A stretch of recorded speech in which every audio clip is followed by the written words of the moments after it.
And welcome back to Urban Outlook. We're talking about making sure that we have diverse classrooms in our Metro Nashville public schools. All of our schools, it's important to do that, really. But Metro Nashville public schools, for one, is really focused on making sure they do some recruiting efforts to make sure those classrooms look and mirror the community around it. Deborah Story is here with us. She is the Chief Human Resources Officer for Metro Nashville Public Schools. Thank you so much for being with us again. And before we took that break, you were talking about sort of the importance of making sure that you think out of the box when it comes to recruiting. You're doing things like offering bonuses for those really hard to find teacher positions that you need to find. You're looking at sort of inviting high schoolers back to do their student teaching when they go through their college experience. But I wonder, as you reach out to the community and as you reach out to the country to find these teachers, how difficult is it to compete with other school systems? Because as you say, this is a national issue, not just a Nashville issue. Well, it's not easy. And anyone who thinks diversity recruiting is easy has missed the mark. It requires some effort. It requires quite a bit of relationship building. We have hired an executive, not executive, but a minority recruiter. And she's Hispanic, Myra Zimmer. Myra has been in the United States most of her life, and she's very well connected in the Hispanic community. And outreach is really important when you're looking to increase your minority representation. As you know, we have the largest Kurdish community in the United States. We're going to be reaching out to them, the Hispanic community, the African American community in a way we had not done before. We are partnering with the Tennessee Pride. I'm sorry, the Tennessee Tribune. My apologies. We're partnering with the Tennessee Tribune to highlight our school leaders, our community superintendents, and our executive directors of school support and improvement. Both of those job groups have diverse leaders in them. Yeah.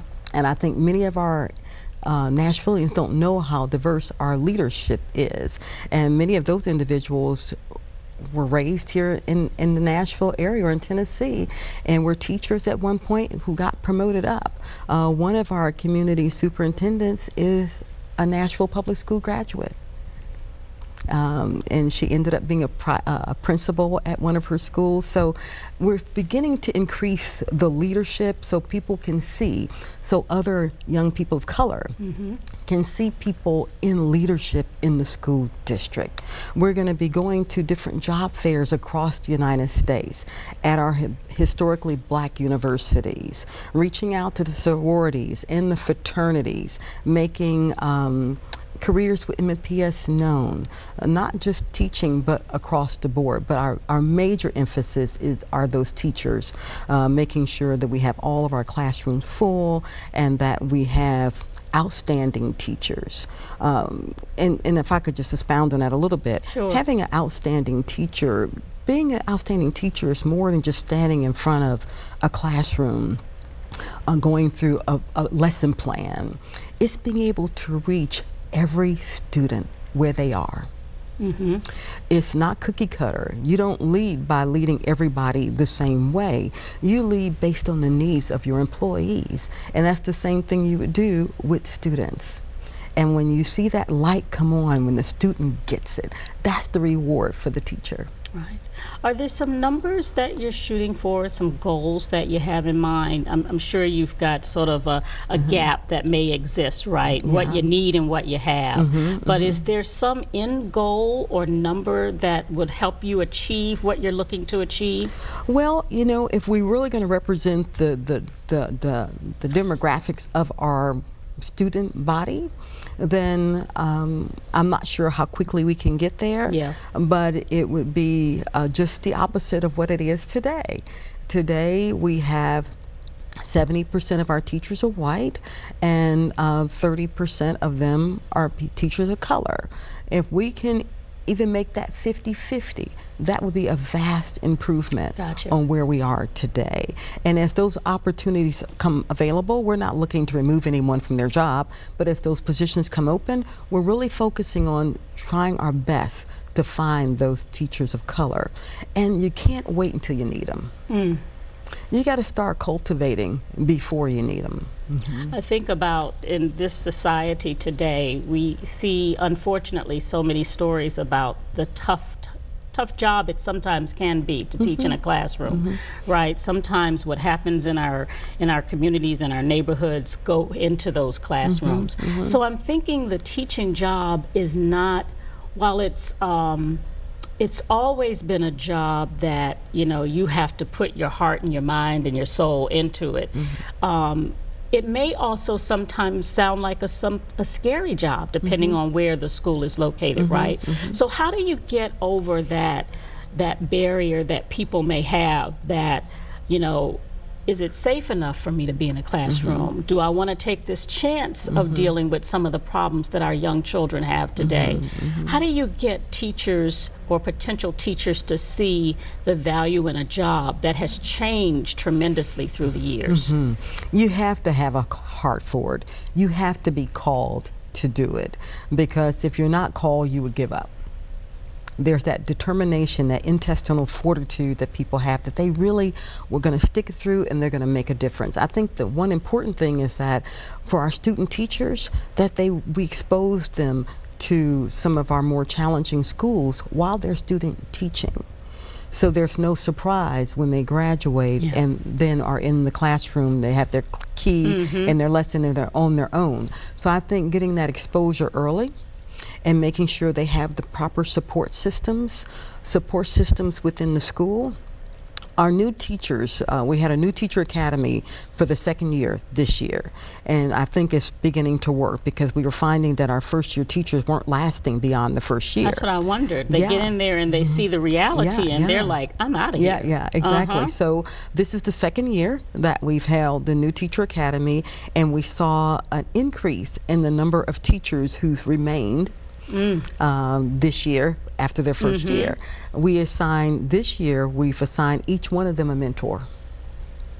As a new teacher, you have to have You have to have a support system. People that you can talk to, other teachers in the school need to come together and rally and support those new teachers, because otherwise they feel alone, and they may be a little reluctant to go to their principal. Right. For fear of thinking, oh, that he or she doesn't know what they're doing in the classroom. So having that support system is really, really important, and we're encouraging them. Yeah. You've got a couple of recruitment activities coming up in the near future. Let's get those dates out there in our last couple of minutes. Both in November and December, correct? Yes, we have on November the 11th our support recruitment fair. That's all of our non-teaching positions, support positions. That's going to be at the Martin Center, the Martin Professional Development Center at 2400 Fairfax. And then on December 2nd, we're trying to get those December graduates, we're going to have our teacher recruitment fair at Martin Center. And both of those events, the one in November and the one in December, will be from 9 to 3 p.m. Come dressed to impress, bring plenty of resumes. We'll be interviewing on the spot. Interview on the spot. Wow. Interview on the spot, and some will probably walk away with offers as well. Excellent, excellent. When you think about, you know, how important it is that back to our young people having those teachers, and you talk to everybody about, here's what we need you to do. What kind of quick conversation do you give them about the importance of being successful in the classroom? The importance, rather. Well,